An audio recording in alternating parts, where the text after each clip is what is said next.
Hi guys, I suppose you all seen the news about the Queen.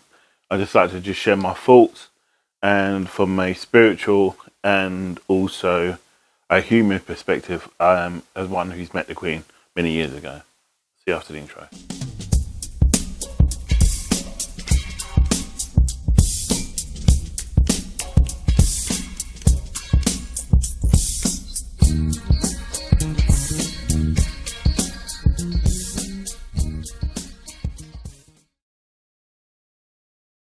Hi guys, welcome back to Kind Ecclesiastes, where we learn together and we grow together in the sight of God. So, as you know, this afternoon, the Queen Elizabeth II, has passed away in her sleep. They said she was comfortable and she passed away.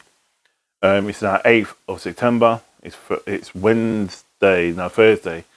the 8th of September, and she passed away this afternoon. It's been raining all day today.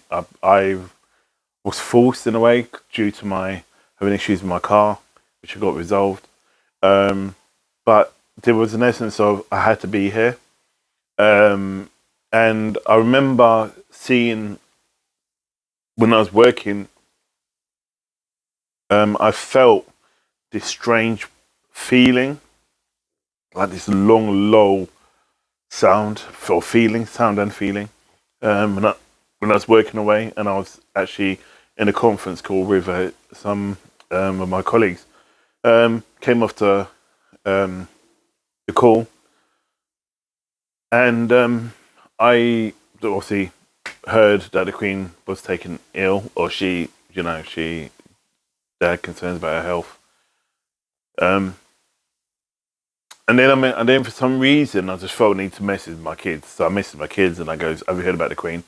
And they said like, "Yeah." And I goes, "You know what this means spiritually? This like my lot are going crazy. They're like, there's this massive upheaval at the moment. When someone of significance on this planet dies, there's this massive vortex shift going on. And someone like her, like the Queen, especially if she's female, because the female's energy is so strong and so deep, and because she's been on the throne and the public eye for so long, for over 70 years, in a job that she wasn't actually born to do, and remarkably done it well, obviously is divine guided. I don't care what way you look at it, whether you don't like the monarchy, whether you don't like the Queen, whether you do like the Queen or not, that debate should be left aside. Please, any jokes about these sad people do about sad times and make jokes, leave it. This is a change in history. Now we're having a king. So, but I want to reflect on the Queen. I want to reflect what she meant for me. I met her when I was really young, according to my mum. She came to Jeffrey Museum, apparently. And then when I got older, I went to Ascot and I met her there. She wasn't too far away from me, but you can see her presence was strong. And I look at like if you think about your life generation, all your ancestors filter into you, for your parents into you, from your mum and dad's side into just you, all that history. And you know what the history of the monarchy was about, what the kings, the queens, Henry VIII, Charles II, Charles I, the Stuarts, all these changes that have gone through that filters into this woman, is into her.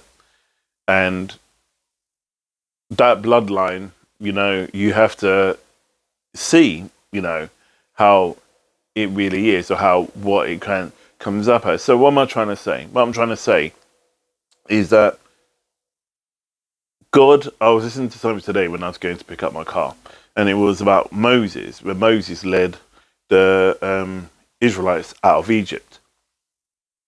And God said that he will though he would send Moses to Egypt to see the Pharaoh, he would make the Pharaoh's heart harden.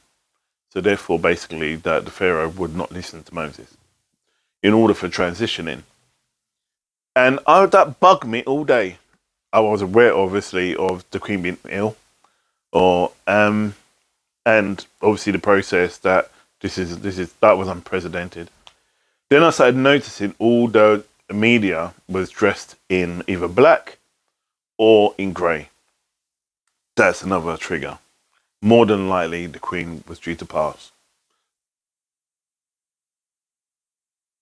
So, as I heard, obviously, was listening to the Psalm of Exodus about Moses and about hardening of hearts and how people are and how the Pharaoh was, made me reflect about what the Queen has done in her reign over that time and what's happened to her family from her husband's death in I think it was in Ireland. Was it in Ireland? From her husband's uncle's death, which is her cousin. But what she did for 70 years in a job that she wasn't meant to do, because one guy decided to marry, and the monarchy wasn't allowed, or the people in power wasn't allowing him to marry a divorcee in that time. She decided to. She became queen. You know, her dad became king. And then she saw the passing of her dad. She wasn't there. She was in Africa. She was wearing safari. But she was telling her nation, the Queen was telling her nation, she's really shrewd. I'll put the picture up now. Look at the Queen's hand. If there was something wrong with her, the Queen would always cover it up. Because she don't want to alarm the nation. She knew. So, and she saw her last PM put into power. When she shook the hands, you can see on her hands the marks that you knew that she knew she was frail. But she wanted her nations to know without telling you. She was good at doing that. She was good at doing PR without doing PR. She was very, very good at that.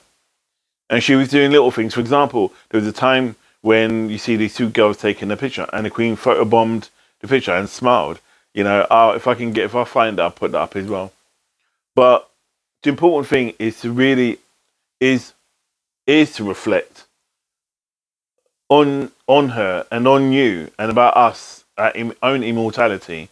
Myself, 10, 11 years ago, facing death myself, and being seriously ill and surviving thanks to the grace of God, and being able to reflect and be with and live the life I want to live, and understanding that life is precious. And this is what this time should be about. And as we go through a state of mourning for the Queen and obviously for her family, I think it's important that we look around us. Yeah, look around at our own family. If we have parents, elderly parents, look at them. You know, I wish my parents were still alive. They're both passed. But if you have elderly parents or grandparents, look at them and spend time with them, because these people won't be here.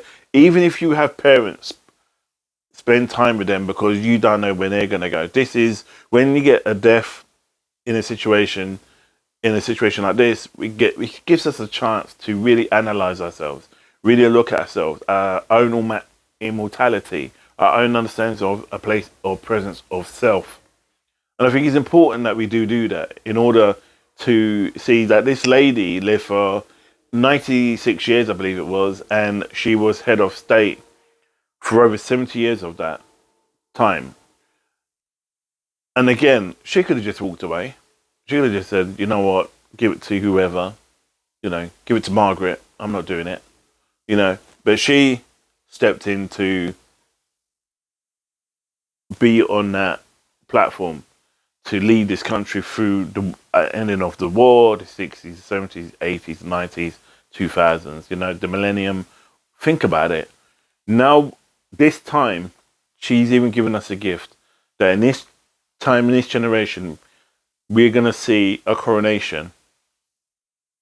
And with that, you know, think about a coronation. A coronation is a celebration of a new beginning, but also is a sadness of an end of an era. And it's the end of the Elizabethan era, a beginning. I don't know what Prince Charles is going to call himself. We don't know yet until he announces it. But we're going to see a monarchy. We're going to see a new installation of a monarch in our lifetime.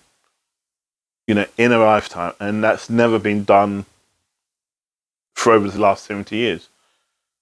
And I suppose anyone who was around in their 50s when the Queen was put on the throne will remember that, alas, some of them are not around today, but we can say with this world-changing event, this is a world-changing event. And from a spiritual point of view, this is a monumental.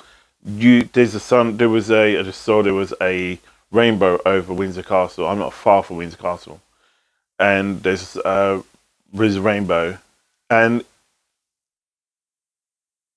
the reality is that, like when Diana died, some people never knew Diana, but they were really moved when she passed away. It was the fact that someone died that we recognize, who is always in our life, is always there, who we thought was always going to be there. Like, I went from my parents were going to be there. When he went, I just fell apart because I was like, no, this isn't right. You meant to always be here, and these people, like the Queen, she's always been here. Yes, she started giving up different things for Charles to take over, but she's always been present. I'm 48 and I've always known her. I've always known her to be in power. I've always known her to be the monarch, I never knew my grandparents. So, and I never lived. And if I look at my life and, in some ways, how I act my life, I don't know how to be this person because I have nothing, who could be a grandfather or an elderly parent, if that makes sense. Because I've never had that. I have no template. I can only put a template in that I know I want to be. But that takes two-way streets, And this is what the Queen did. She was in fact schooled by Queen Mary, which is her grandmother. And then when her dad was on the throne, he was schooled by him. So what the Queen was doing was educating William. And they asked William, what is your, who do you think you've been taught more by, your dad or by your grandmother? And apparently he laughed and said, oh, my grandmother, because I think she see that she's got this time that Charles might not be on the throne long. If he lives long as his mum, he'll be a while.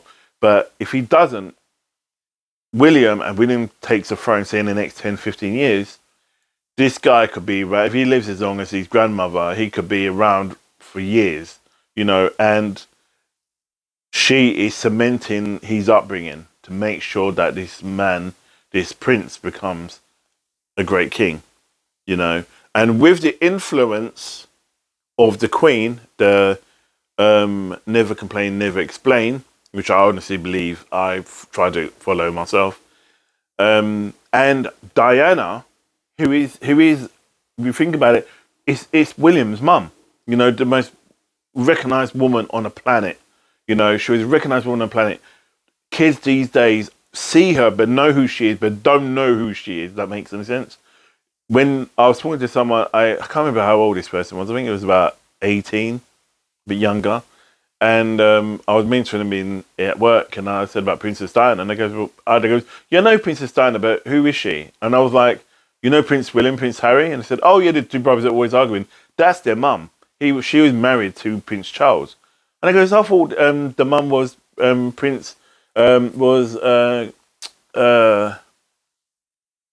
Charles's wife now. I can't remember her name now. Camilla. And I said, no.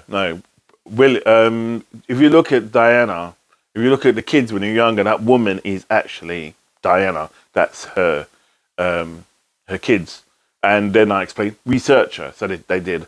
And then when I saw them again, they were like, oh my gosh, this woman was amazing. And I said, yes. And that's why the significance of why these two boys are so prominent. It's not happened before in this country or in another country before. But so the Queen, and that happened all on the Queen's watch, and whatever you hear from the media, we all know sometimes we get shit from the media, which is all about the Queen is that, Queen is this. I know for one that the Queen was close to Diana, so was Philip, Prince Philip. But it got to a point. But I think that there was obviously all the stuff that was going on with it.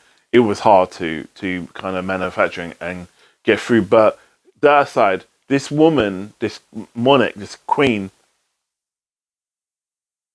this matriarch has been there for so long and has done so much stability that I know there could be a lot of people who could go into relapse for this. Not mental health, but mental health, but not is in hospital wise. I mean, normal people could not kind of like cope because they recognize this woman has always been there, and it's almost like taking that out from their life and not having anything else, and that could send off this chain reaction with people that could tip them over the edge, and it happens. It happens. If it's you, please talk to somebody. Share the comments on here and get some help, and let's work together. Because don't feel, if you're feeling a sense of mourning because she's died, and you probably never met her, or you're just thinking, what, she's just whoever. It does. You know what it is. Put all that aside. What it is, it's somebody you've always seen all your life, and no longer going to be here. It's the same when Diana died. She was no longer around. People struggled with that, and it was the first real role that passed away that everyone knew, or really, really loved. And now the Queen has passed away. The same when the Queen Mum passed away. She was the nation's grandmother, But it's different because the Queen was a queen, like a mother to the nation. Then she became the grandmother to the nation, and everybody looked to her as their grandmother, the grandmother they never had. And it's almost like I still see, even with that, when I was going through some dark times in my life, I keep hearing that her saying, never complain, never explain. And that in itself defines the situation of anything in your life, about that can get you more crap if you decided to lash out at somebody. So for the next couple of days, and I'm working this weekend, I'm going to be reflective, and I know I'll probably be visited, but I know up there that there is some shifting going on. There is stuff happening. And I know that she's with Philip, and she's happy, she's safe, and, it's who the people really behind. And obviously, with grief and death, there's 5 levels of grief. We don't always face them all, but we sometimes go through those processes, and it's okay to go through those processes as long as you get through them. Okay. So I'm going to end this long video with that, and say, blessings to you all. Again, allow yourself to feel those feelings. Don't bottle it up, and share it. And my heart goes out to the Queen, to her family, because our family. And I'll see you in the next video. God bless you, and namaste.